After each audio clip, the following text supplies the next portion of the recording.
Growing up, I was never a fan of the warrior fantasy in my RPGs.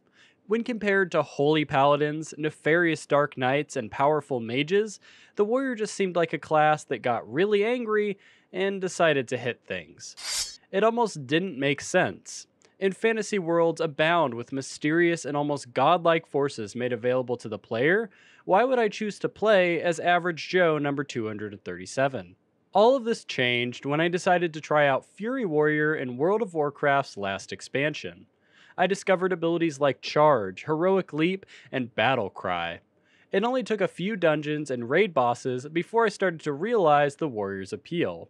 I wasn't just some angry dude.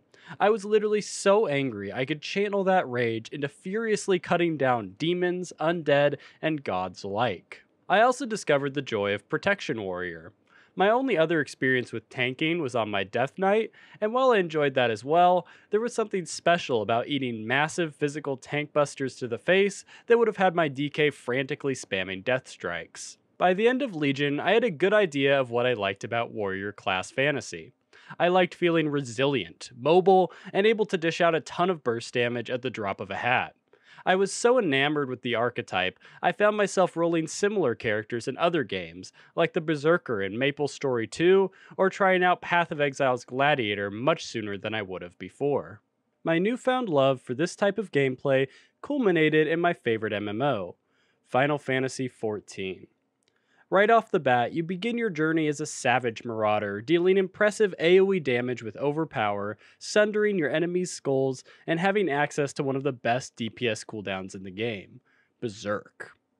And as awesome as all this sounds, it only gets better once you do your level 30 class quest, which officially graduates you from Marauder to Warrior. Thematically, Final Fantasy XIV's Warrior is everything I could have wanted. You're a brute who can seamlessly switch between tanking big hits with a massive HP pool and DPSing with some of the most satisfying critical strike numbers in the game. The class questline has you learning to tame your inner beast, defeating rogue warriors who have succumbed to their own lust for carnage, and ultimately preventing your master from going on a murderous rampage while blinded by his own. Speaking of Inner Beast, this is the first real point I'd like to bring up about why I love Final Fantasy XIV's Warrior. Rage, anger, pain, these are all common resources across various games' iterations of the class.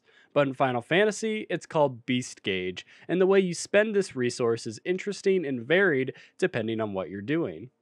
Feeling like your healers are struggling to keep up? Spam your self-heal rotation, and you'll quickly gain enough Beast Gauge to regularly provide yourself with a flat 20% damage reduction. Need to hold aggro while doing a big dick AoE pull?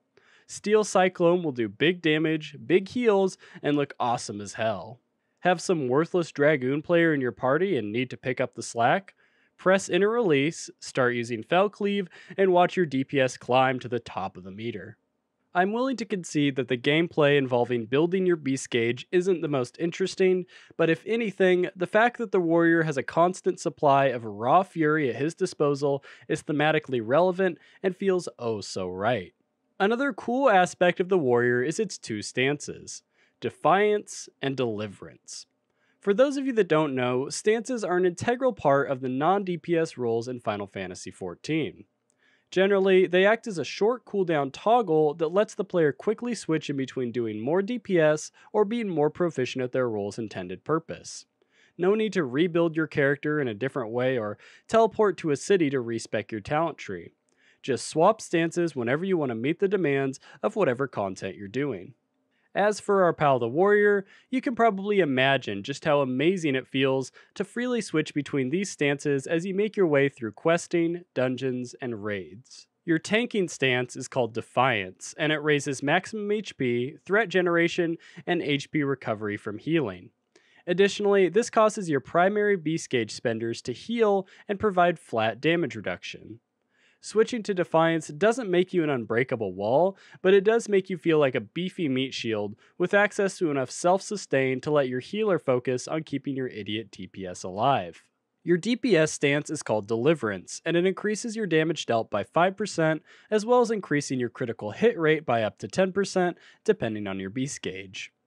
These numbers may not seem like much, but the critical hit rate is deceptively powerful, so it's easy to see Deliverance's impact on your DPS. Oh, and it also grants access to the most satisfying skill in the game, Fell Cleave. Fell Cleave is nothing short of a masterpiece. It costs valuable beast gauge, has no direct impact on threat generation, and brings zero survivability or utility to the table. It's just a massive single target nuke of an ability that does absolutely nothing but huge damage, and I fucking love it. Like I said earlier, one of my favorite features of the Warrior Fantasy is being able to deal absurd amounts of burst damage on short notice. The fact that Final Fantasy XIV recognizes and provides for this desire, even though the warrior is technically a tank, is amazing.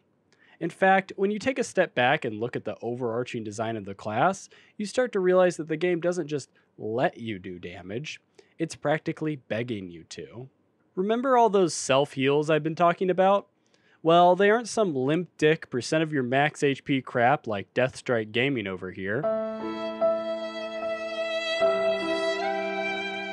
The HP you get back is literally a percentage of the damage you deal, so you better be buffed up and maximizing your DPS if you want to heal up quickly.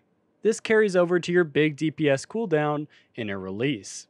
Not only does it nullify status effects like stun, sleep, and bind, but it makes all of your beast gauge spenders free and all of your attacks crit.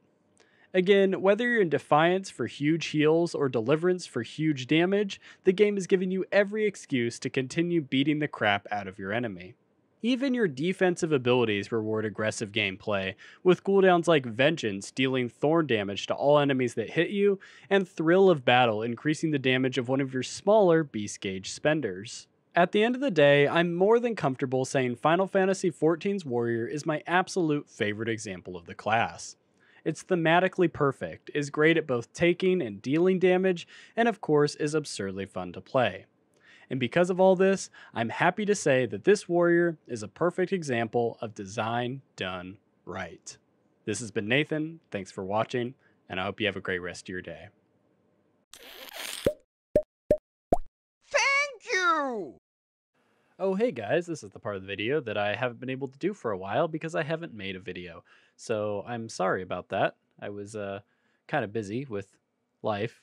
And then of course, helping people in the Discord with Path of Exile related questions. Helped somebody else make a guide for their channel, which I posted to the Patreon. But anyway, speaking of the Patreon, I want to thank Real Human, Pete, Zikarak, Squally, Zoljan, Coda, Julia, and Alan. Thank you guys so much. You make what I do possible. And for anyone else who's interested in checking out the Patreon, we have all kinds of goodies. We have like a little thing where I'll send you a postcard every month. We also have a little thing where you can join my guilds in the various games that I play. I don't know about Final Fantasy. I don't know if my guild leader would mind or not. I haven't asked him, but that's an option. Anyway, thank you guys for hanging out, and I hope you have a great rest of your day.